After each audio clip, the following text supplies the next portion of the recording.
Welcome back to blueprint study channel. ఇది English practice test number 41. Okay, so మనం basically APSCERT NCERT పుస్తకాల మీద base చేసిన ఎంసీక్యూస్ని చేస్తున్నాం. సో లెసన్లోని క్వశ్చన్ ఆన్సర్స్ మనకి టెట్ ఎగ్జామినేషన్స్లో అడగరు, only vocabulary and grammar part వస్తుంది కాబట్టి వాటి మీద మాత్రమే మనం ఎంసీక్యూస్ని సాల్వ్ చేస్తున్నాం. ఓకే, సో ఈ వీడియోస్ అనేవి ఇందులో ఉన్న ఇంగ్లీష్ మనకి ఏ ఎగ్జామ్స్కి పనికొస్తుంది, మనకి ఏపీ టెట్కి పనికొస్తుంది, ఏపీ డిఎస్సికి పనికొస్తుంది, ఆర్ మనకి సీటెట్కి పనికొస్తుంది. ఎందుకంటే ఎన్సీఆర్టీ పుస్తకాలు కాబట్టి, కేంద్రీయ విద్యాలయ టీచర్ రిక్రూట్మెంట్ అన్నా కూడా ఎన్సీఆర్టీ పుస్తకాలే ఫాలో అవుతారు కాబట్టి దానికి పనికొస్తుంది.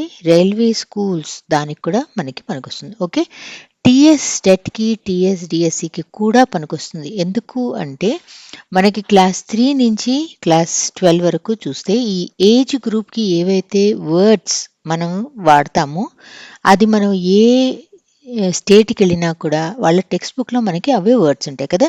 ఇప్పుడు చిన్నపిల్లలకి మనము చాలా కష్టమైన వర్డ్స్ అలాంటివి ఏం వాడం కదా. సో ఏ టెట్ ఎగ్జామినేషన్కి అయినా కూడా మనకి ఇవే వర్డ్స్ ఉంటాయి. అందుకని ఈ ప్రాక్టీస్ టెస్ట్ని టీఎస్ టెట్ కోసం వాడినా కూడా they will be very useful. So ఈ వీడియోలో మనం ఏం చూస్తున్నాం, లాస్ట్ ప్రీవియస్ 2 వీడియోస్లో మనము వాయిస్ చూసాం కదా, యాక్టివ్ వాయిస్, ప్యాసివ్ వాయిస్. ఆ వీడియో నెంబర్ 39లో మనము ఫస్ట్ అసలు యాక్టివ్ వాయిస్, ప్యాసివ్ వాయిస్ని ఎలా ఐడెంటిఫై చేయాలి అని చెప్పి చూసాము.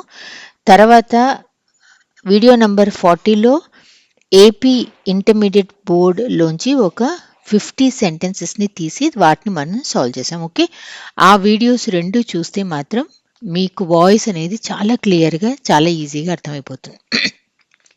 ఇప్పుడు ఈ వీడియోలో ఏం చూస్తున్నాం, ఈ వీడియోలో మనము సునామీ అన్నది మనము వీడియో నెంబర్ 39లో స్టార్ట్ చేసాం. సో వీడియో నెంబర్ 39లో సునామీ అన్న లెసన్లో మనకి యాక్టివ్ అండ్ ప్యాసివ్ వాయిస్ని స్టార్ట్ చేశారు. అందుకని చెప్పి మనము video number 40 active and passive వాయిస్ని చూసాం. సో అది మళ్ళీ మనం కంప్లీట్ చేసి ఈ లెసన్లో ఆ తర్వాత జోగ్రఫీ లెసన్ అన్న పోమ్ని చూద్దాం. జోగ్రఫీ లెసన్ అనేది మనకి ఇంగ్లీష్ టెక్స్ట్ బుక్లో ఎందుకుంది, దీన్నే మనము క్రాస్ కరికులర్ అని చెప్పి అంటాం. క్రాస్ కరికులర్ అంటే ఒక సబ్జెక్ట్ గురించి మనం ఇంకో సబ్జెక్ట్లో మాట్లాడుతూ ఉంటే దాన్ని మనము క్రాస్ కరికులర్ అని చెప్పి అంటాం. సో ఈ జోగ్రఫీ గురించి మనము ఇంగ్లీష్ లెసన్లో లాగా చదువుతున్నాం కాబట్టి క్రాస్ కరికులర్లో వచ్చిందనమాట. So this is the table, text బుక్లో ఉన్న table. These are the rules ఏవైతే ఫాలో అయ్యి మనము active to passive voice convert చేస్తాం. ఓకే, నా టెక్స్ట్ బుక్లో ఉన్న సెంటెన్సెస్ని ఇప్పుడు ఒక కాలంలో వాళ్ళు యాక్టివ్ వాయిస్ సెంటెన్సెస్ ఇచ్చారు, ఇంకొక కాలంలో ఏమో ప్యాసివ్ వాయిస్ సెంటెన్స్ ఇచ్చేసారు. వాళ్ళు ఆల్రెడీ ఇచ్చేసారు. కానీ మనకి టెట్ ఎగ్జామినేషన్స్లో, డిఎస్సి ఎగ్జామినేషన్స్లో ఏం చేస్తారు, అందులోంచి ఒకటి తీసి ఐడెంటిఫై ద వాయిస్ అని చెప్పి అడగచ్చు, లేదా యాక్టివ్ వాయిస్ సెంటెన్స్ ఇచ్చి ప్యాసివ్ వాయిస్లోకి కన్వర్ట్ చేయండి అని అడగచ్చు, ఆర్ ప్యాసివ్ వాయిస్లో ఇచ్చి యాక్టివ్ వాయిస్లోకి కన్వర్ట్ చేయండి అని చెప్పి అడగచ్చు కదా. సో అందుకని చెప్పి ఈ ఎంసీక్యూస్ని ఫ్రేమ్ చేశాను. దీన్ని ప్రీవియస్ వీడియోలో మనం ఏదైతే రూల్స్ చూసామో అలా మనం వీటిని సాల్వ్ చేయడానికి ట్రై చేయాలి. ఓకే, నా first one, identify the voice of the sentence. మీరు ఏం కన్వర్ట్ చేయక్కర్లేదు, అసలు ఈ సెంటెన్స్ ఏ వాయిస్లో ఉంది, active voice, passive voice, interrogative sentence, none of the above.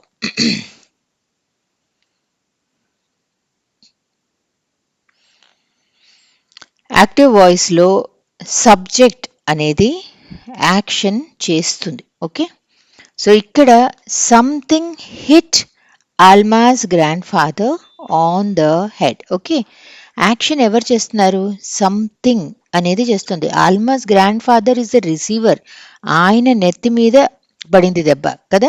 So action ఎవరు చేస్తున్నారు, యాక్షన్ సంథింగ్ అనేది మనకి యాక్షన్ చేస్తుంది.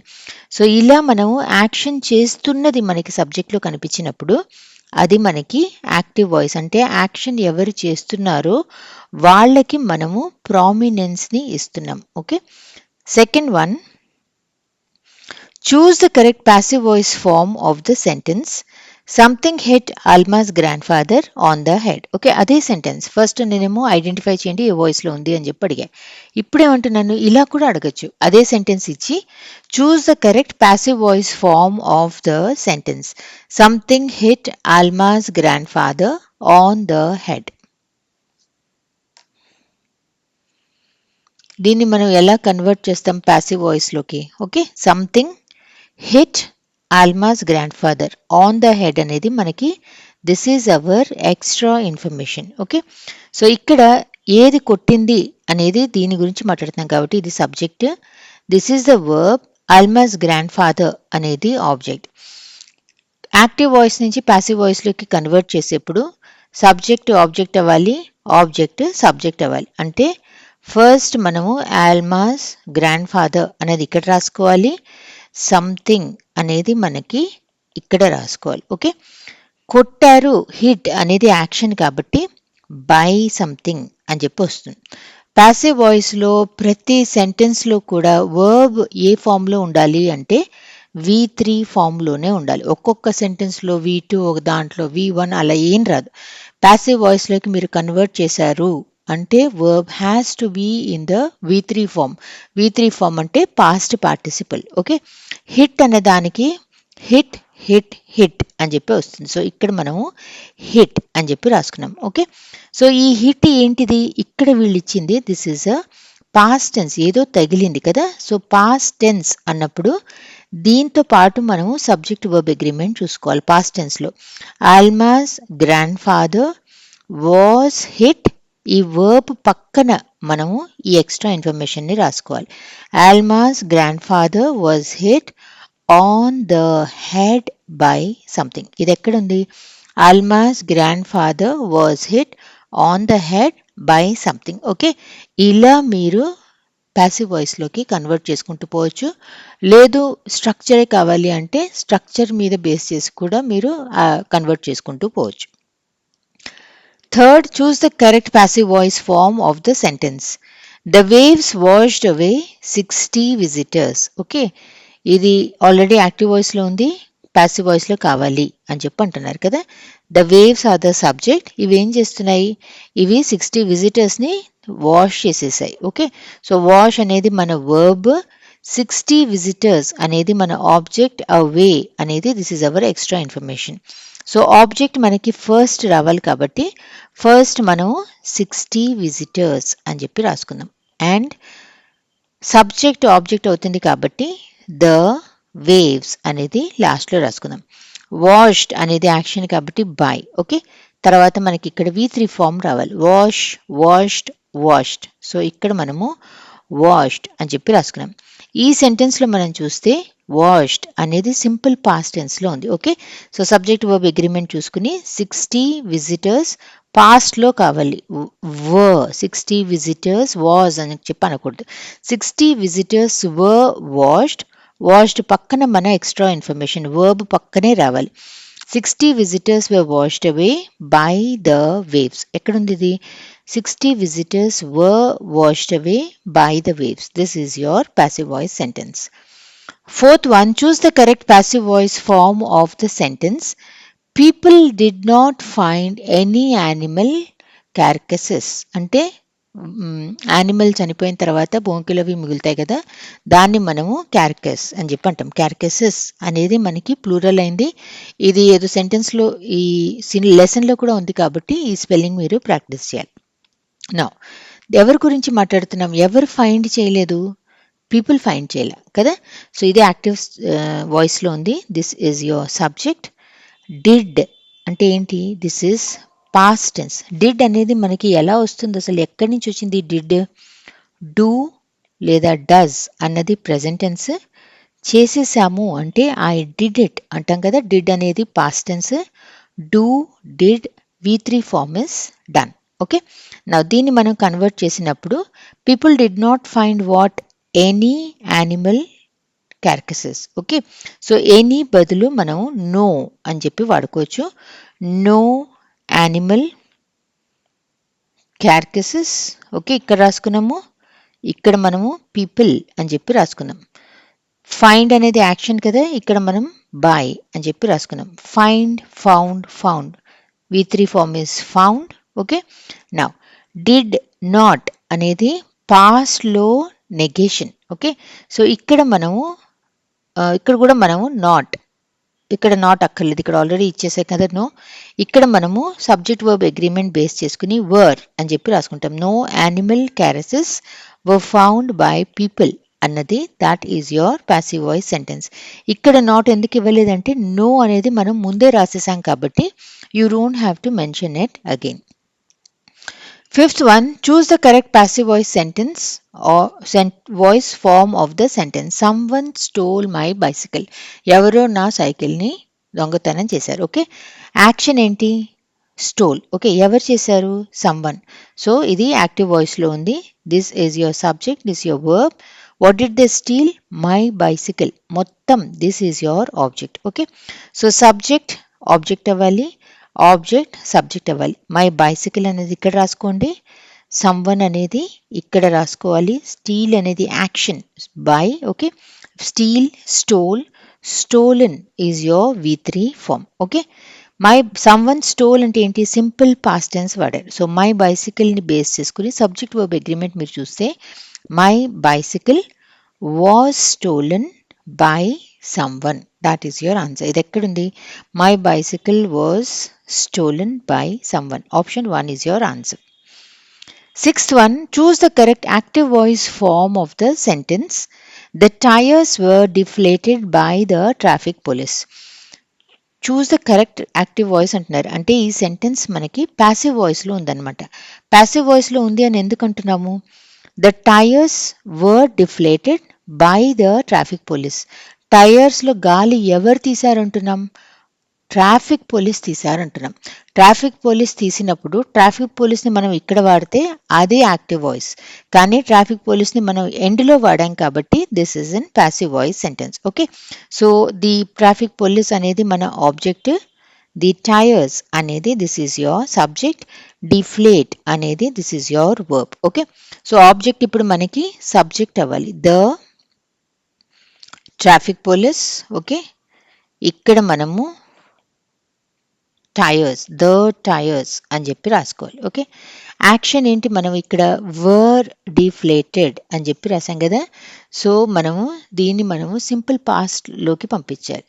ఇక్కడ మనము డిఫ్లేటెడ్ అని చెప్పి రాసుకుంటే అయిపోయింది. The traffic police deflated the tyres. Okay. మీరు క్రాస్ చెక్ కూడా చేసుకోవచ్చు. దీంట్లోంచి మనము సపోజ్ ప్యాసివ్ వాయిస్ని మనం ఫ్రేమ్ చేస్తున్నాం. ఓకే. V3 ఫామ్ మనం డిఫ్లేటెడ్ రాసుకుంటాము. టైర్స్కి సబ్జెక్ట్ వర్బ్ అగ్రిమెంట్ మనం చూసుకున్నప్పుడు ద టైర్స్తో వర్ అని చెప్పి వస్తుంది. ఓకే. సో మీరు క్రాస్ చెక్ చేసుకుని కూడా మీరు చేసింది కరెక్టా కాదా అని చెప్పి మీరు చెక్ చేసుకోవచ్చు.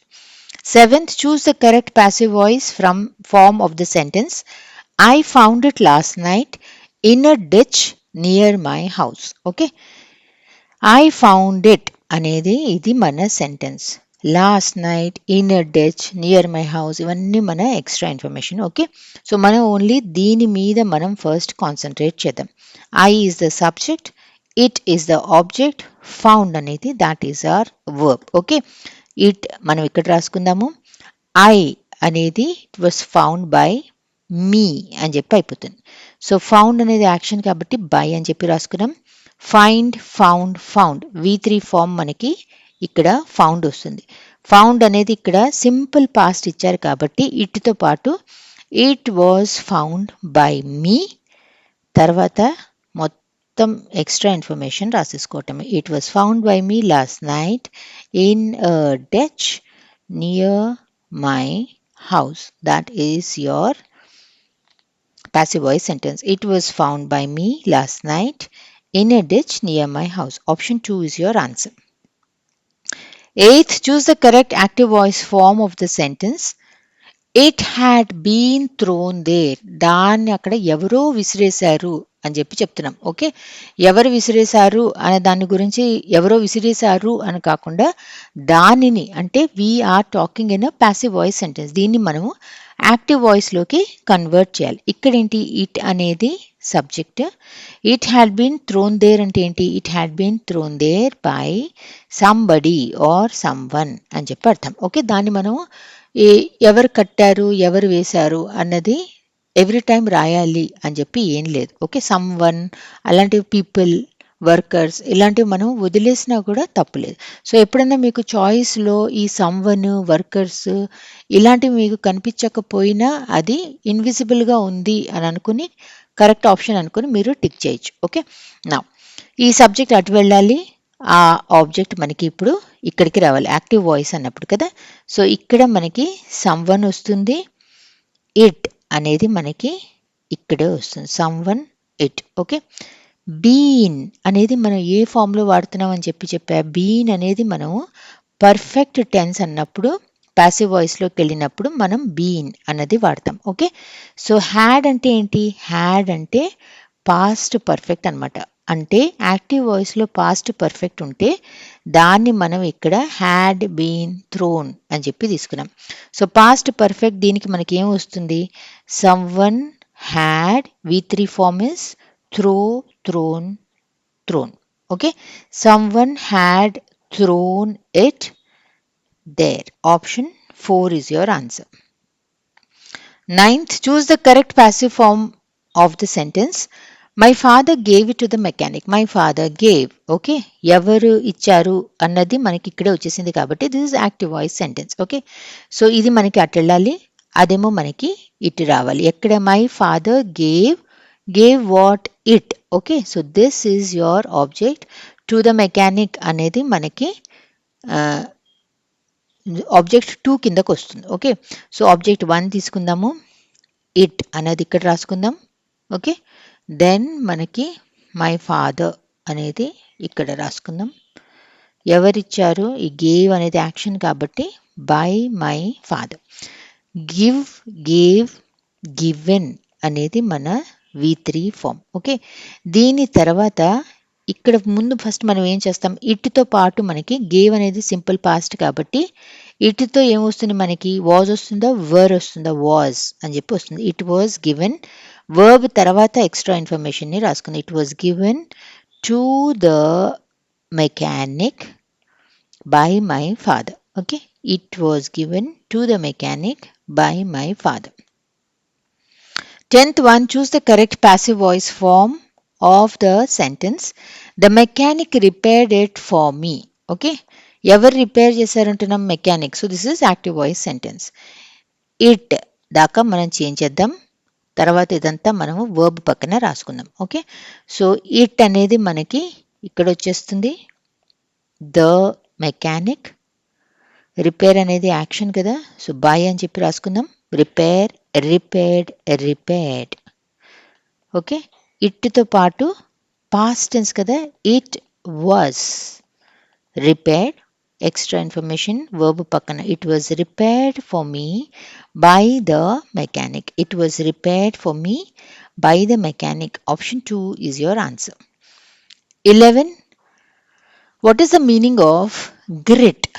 గ్రిట్ అంటే ఏంటి, intelligence and creativity, strength and flexibility, courage and determination, kindness and generosity.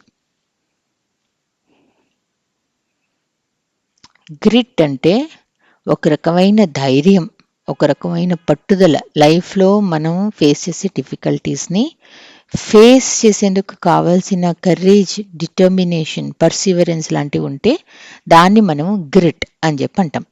So option 3 is your answer, courage and determination. 12, which type of personal pronouns are commonly used in a diary entry? Which type of personal pronouns are commonly used in a diary entry? Diary entry లో personal pronouns రాస్తాం. Okay, అందులో కూడా which type of personal pronouns are commonly used in a diary entry? Third person pronouns అంటే he, she, they అని చెప్పి రాస్తామా? Second person అంటే you, your అని చెప్పి రాస్తామా? First person pronouns I, me, my, we అని చెప్పి రాస్తామా? No pronouns are used in a diary entry. Diary entry అంటే ఏంటి, మన లైఫ్లో ఏం జరిగింది ఆ రోజు అన్నది మనకి ఊరికే ఎక్కడన్నా ఎవరికన్నా చెప్పుకోలేక ఒక డైరీలో రాసుకుంటాం కదా. సో మన జీవితంలో జరిగిన ఒక సంఘటన, ఒక ఎనెక్డోట్, ఒక ఇన్సిడెంట్ గురించి రాసుకుంటాం కాబట్టి it should be in first person pronouns. I, me, my, we అని చెప్పి రాసుకుంటాం. To ensure personal thoughts are easily understood, a diary entry should use complex vocabulary and long sentences, be written in a formal tone, be clear, simple, and honest, include many quotes and references. To ensure personal thoughts are easily understood, a diary entry should have which one of these?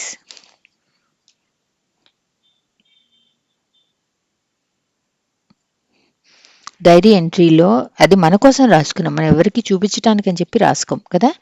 అందుకని మనకి ఎప్పుడన్నా reference కోసం వెనక్కి వెళ్ళి చూస్తే అర్థం అవ్వాలి మనం రాసింది. ఏదన్నా అందమైన కోట్ రాసేసి అసలు ఈ కోట్ ఎందుకు రాసామా అన్నట్టు అనుకోకూడదు కదా. So what we write in our diary about our personal thought should be clear, simple and honest. Option 3 is your answer. 14. To keep track of when events and thoughts were recorded, a diary entry should always include. To keep track of when events and thoughts were recorded, a diary entry should always include. మన డైరీలో ఏదైతే మనం జరిగింది లేదా మనకు ఆ రోజు ఇలా అనిపించింది అని చెప్పి రాసుకుంటామో అది ఎప్పుడు జరిగింది అని తెలియాలి అంటే ఈ నాలుగిట్లో మనం ఏం రాయాలి? To keep track of when events and thoughts were recorded, a diary entry should always include a title and conclusion, day, date and time of the entry, a formal greeting and signature, a list of references and sources.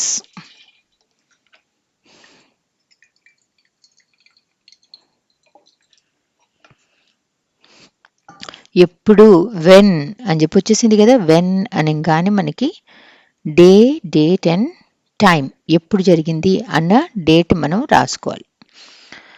15th, ఇన్ఎవిటబిలిటీ means, spelling కూడా నేర్చుకోవాలి. INEVITABILITY. ఇన్ఎవిటబిలిటీ అంటే ఏంటి? Something that is certain to happen, something that might happen, something that can never happen, something that is optional. What do we mean by inevitability?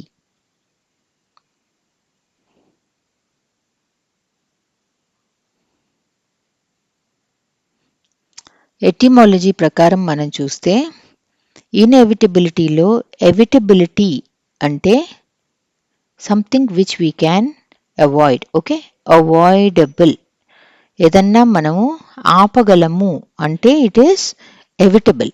Okay, దానికి మనం prefix in అని చెప్పి add చేసాం. In అనే prefix అర్థం ఏంటి?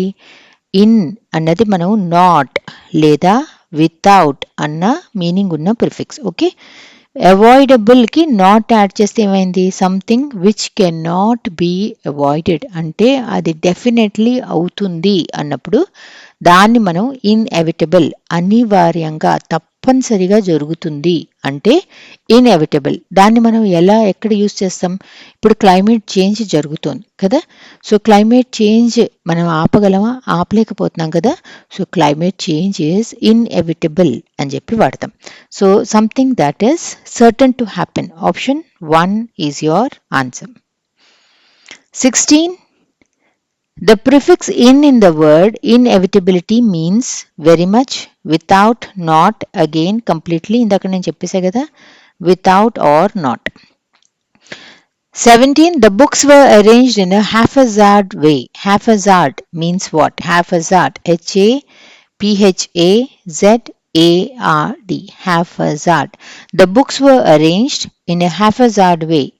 Neatly organized, carefully arranged, random and disorganized, systematic and planned. Haphazard. అడ్డదిడ్డంగా. Okay, random and disorganized. 18. Identify the meaning of the prefix un in the word unplanned. Identify the meaning of the prefix un in the word unplanned. Very, again, not, opposite of, before.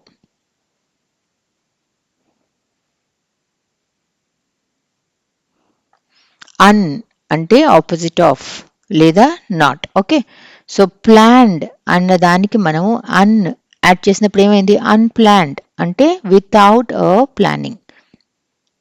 So ఇక్కడ అన్ అంటే not, opposite of అన్నది అర్థం వస్తుంది. 19 the meaning of the sentence the cat sprang onto the table. Okay, the cat sprang onto the table. ఈ 4 సెంటెన్సెస్లో ఇదే అర్థం వచ్చిన సెంటెన్స్ ఇంకోటి ఏంటి, the cat slept on the table, the cat jumped suddenly onto the table, the cat slowly walked onto the table, the cat was carried to the table. The cat sprang onto the table.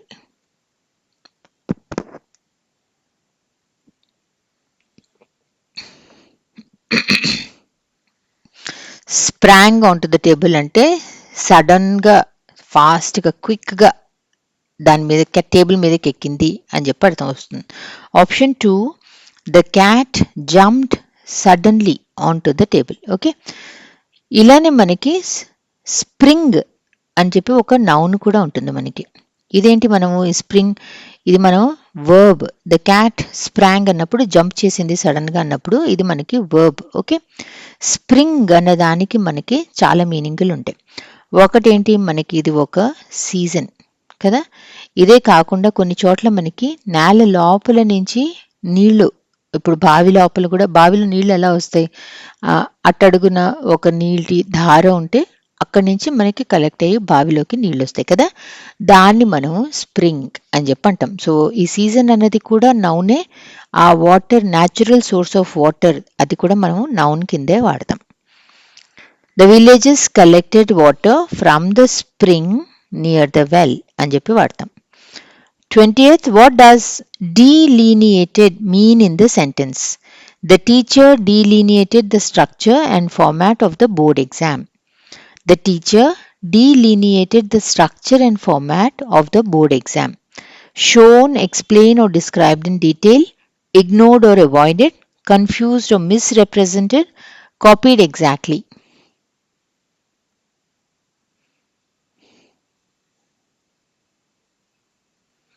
ఏదన్నా మనం డీటెయిల్గా description ఇచ్చి, అవుట్లైన్లు ఇచ్చి, డ్రాయింగ్లు ఇచ్చి అన్నీ explain చేయటాన్ని డీలినియేటెడ్ అని చెప్పి అంటాం.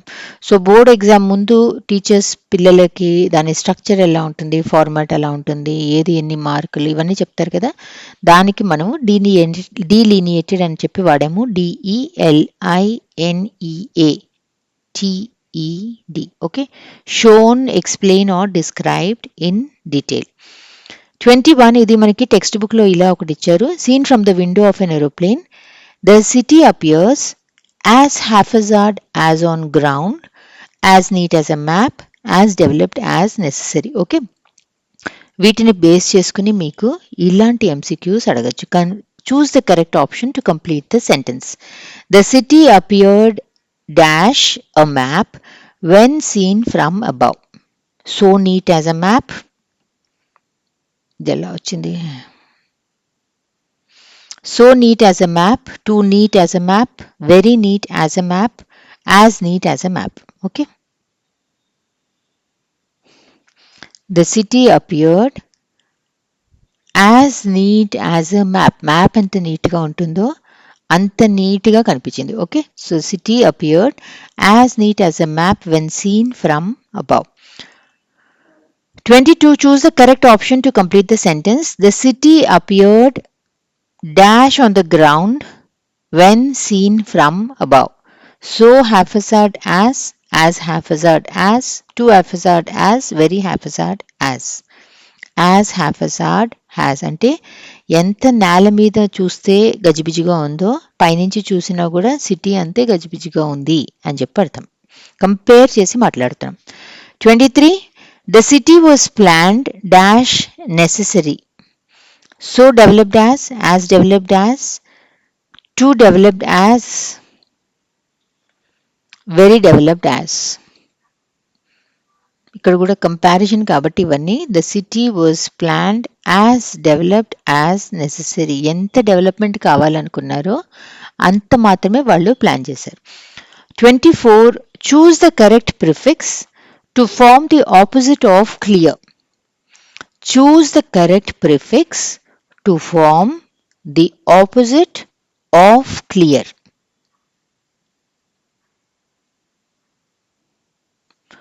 క్లియర్ కి మనము ప్రిఫిక్స్ యాడ్ చేసి ఆపోజిట్ ని ఫామ్ చేయాలని చెప్పి అంటున్నారు. Okay, in clear, disclear, in clear అన్నది లేదు. ఓకే, ఆప్షన్ 1 క్లియర్ కి ఆపోజిట్ ఇస్ అన్క్లియర్. అన్ అంటే ఏంటి? అన్ అంటే మీనింగ్ నాట్ లేదా opposite of.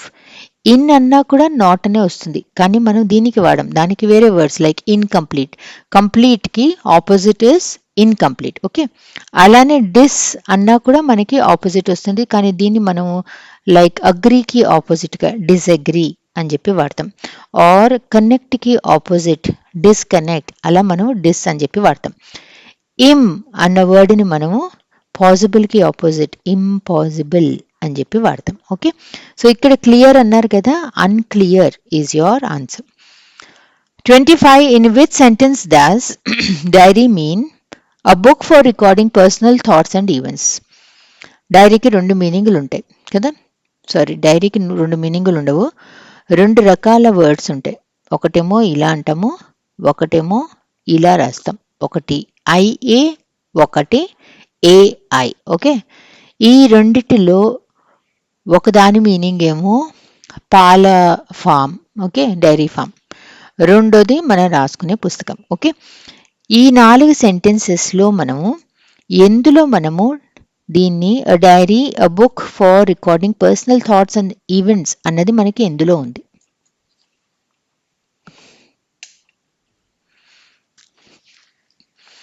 We buy fresh milk from the local dairy అంటే ఇది పాల ఫామ్ అయింది. He works at a dairy where they process milk, ఇది కూడా dairy. The detective read the victim's diary for clues అన్నది ఇక్కడ మనకి book for recording personal thoughts and events. Okay, ఇదేమో మనము డైరీ అని చెప్పంటాం, పాల ఫామ్నేమో మనం డైరీ అని చెప్పంటాం. 26 dialogue writing helps in. Okay, ప్రతి లెసన్ తర్వాత ఒక డైలాగ్ రాయండి అని చెప్పి అంటున్నారు కదా, సో దానివల్ల మనకు వచ్చే అడ్వాంటేజ్ ఏంటి? Dialogue writing helps in improving communication and expression, following strict academic rules, avoiding creativity in writing only formal essays.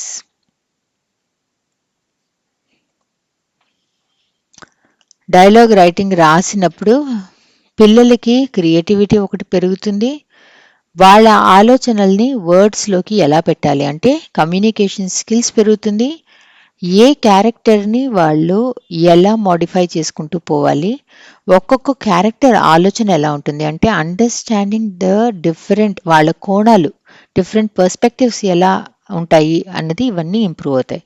So dialogue writing అన్నది it helps in improving communication and expression.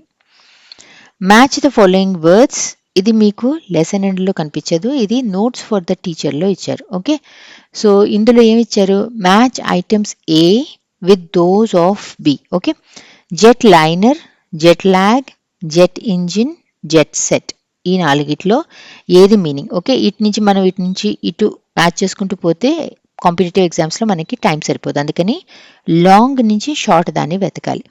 Fatigue or tiredness after a long flight అంటే చాలా దూర దేశాల నుంచి jet plane ఎక్కొచ్చినప్పుడు ఒకటి చాలా time వరకు మనం ఏరోప్లేన్లో కూర్చుంటాం, ప్లస్ జెట్ అనేది చాలా ఎత్తు నుంచి వెళ్తుంది కాబట్టి దానివల్ల చాలా స్పీడ్గా కూడా వెళ్తుంది కాబట్టి దానివల్ల ఒక రకమైన టైర్డ్నెస్ వస్తుంది. ఓకే, అందుకని fatigue, tiredness after a long flight అంటే దాన్ని మనము జెట్ ల్యాగ్ అని చెప్పి అంటాం. Rich social group flying around the world for business or pleasure, jetliner, jet engine, jet set.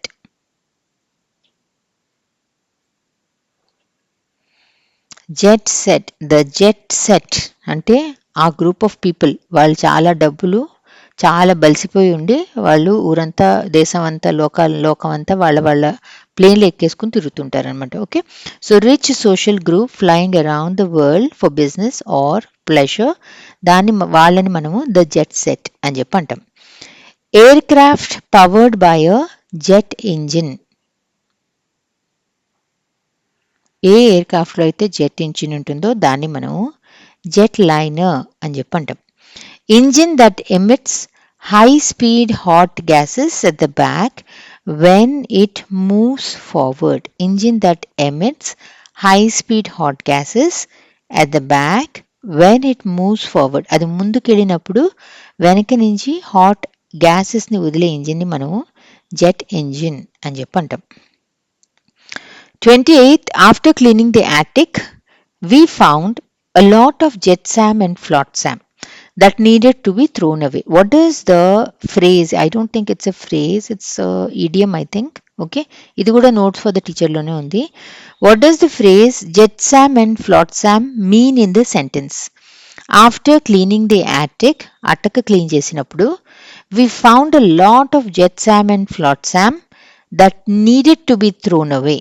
ఇది అందరి ఇళ్లలో ఉండే కహానియే. అటక మీదకి ఎక్కినప్పుడు ఏమవుతుంది? అటక ఎక్కేదే ఏళ్ళకొకసారి కదా. అక్కడ ఉన్న చెత్త చెదారం, 5 ఏళ్ల నుంచి వాడని వస్తువులు, వాటికి వాడే usage jetsam and flotsam. What does the phrase jetsam and flotsam mean in the sentence?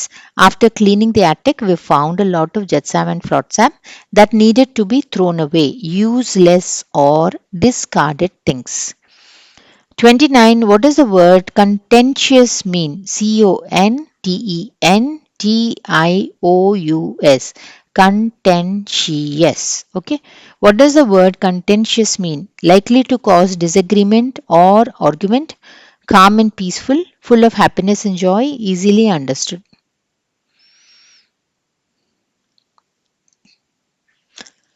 Contentious issue అంటే దేని మీద అయితే ఇట్ ఈస్ డిబేటబుల్, దాని మీద మనకి ఏదో ఒక ఆర్గ్యుమెంట్ నడుస్తుంది లేదా దాని మీద ఏదైనా డిసగ్రిమెంట్ నడుస్తుంది అన్నప్పుడు that is contentious. Okay, likely to cause disagreement or argument. Okay, suppose మన ఇల్లు ఉంది, మన పక్క వాళ్ళ కొబ్బరి చెట్టు మన ఇంటి మీద ఉంది. ఓకే, ఆ కొబ్బరి బుండాలన్నీ మన నెత్తిన పడిపోతూ ఉంటాయి. So it is a contentious issue. Okay, likely to cause disagreement or argument. 30th, this is the last MCQ. What does the word mediator mean?